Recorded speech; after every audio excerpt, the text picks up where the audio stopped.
Buenas tardes, profesor. Nosotros somos el grupo de telemática. Nosotros vamos a explicar lo que son los filtros de señales AM. Entonces, tenemos nuestro circuito planteado. Nuestro circuito planteado nos da una fuente de voltaje como fuente de entrada con un resistor en serie y dos componentes que son un inductor y un capacitor en paralelo. Lo que tenemos que hacer para hallar y analizar nuestro circuito en el dominio de la frecuencia es, primero, aplicar nuestra transformada de Laplace para hacer el circuito.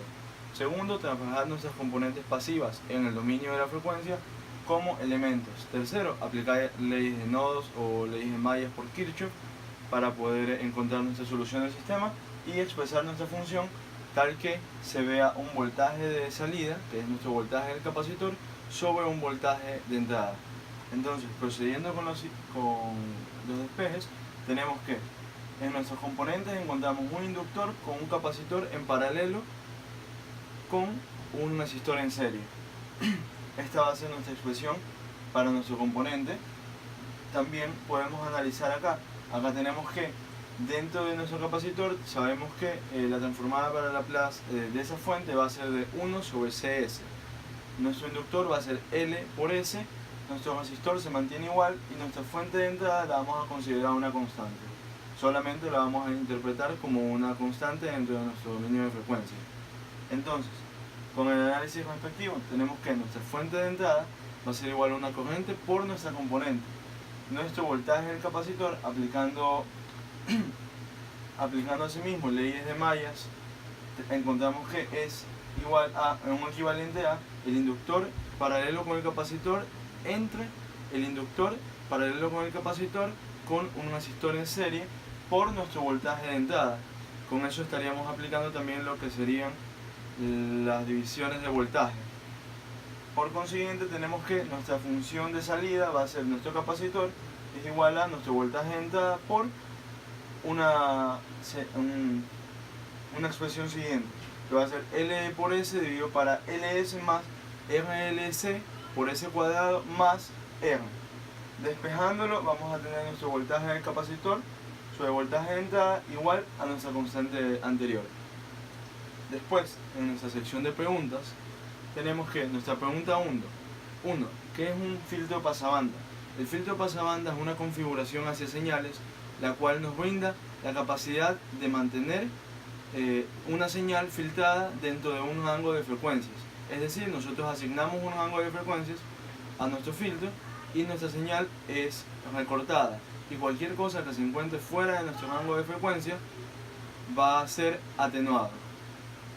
Buenos días. Después de haber ya despejado nuestra ecuación de transferencia para el capacitor, mejor dicho, para el voltaje de salida del receptor AM, tenemos que hacer la conversión a Bode y posterior análisis de la selectividad del mismo. ¿A qué nos referimos?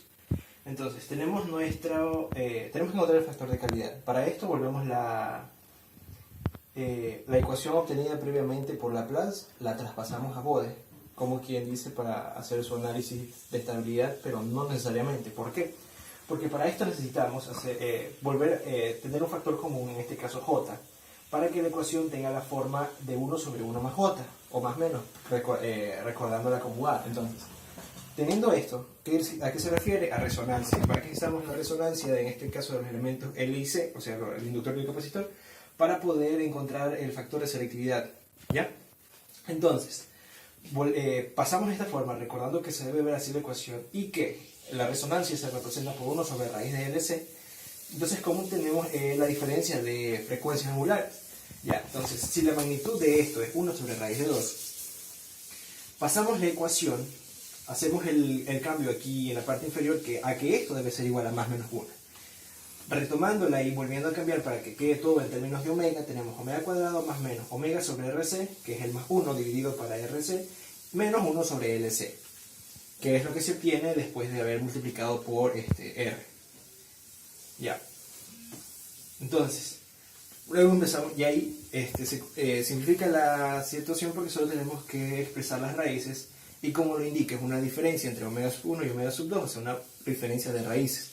Entonces, restándolas y reemplazando en el factor Q de calidad, que es lo que nos dice a nosotros la eficiencia con la que se obtiene la señal, tenemos que Q es igual a RC sobre raíz de LC. Ya, respondiendo a las preguntas, ¿en qué consiste la selectividad de un filtro? Pues bien, hace referencia a la capacidad de un receptor de obtener una señal fidedigna. ¿Qué se refiere? Que esta señal no va a interferir con otra, porque van a estar muy cercanas en la banda, y se puede distorsionar y no permite obtener la que deseamos en este caso. ¿Y qué es el factor de Claring de un filtro? Es un valor numérico que mientras más alto sea, es la mejor, el receptor se desempeña de mejor manera. Y entonces, permite también indicar lo aguda que es la resonancia del mismo. Gracias.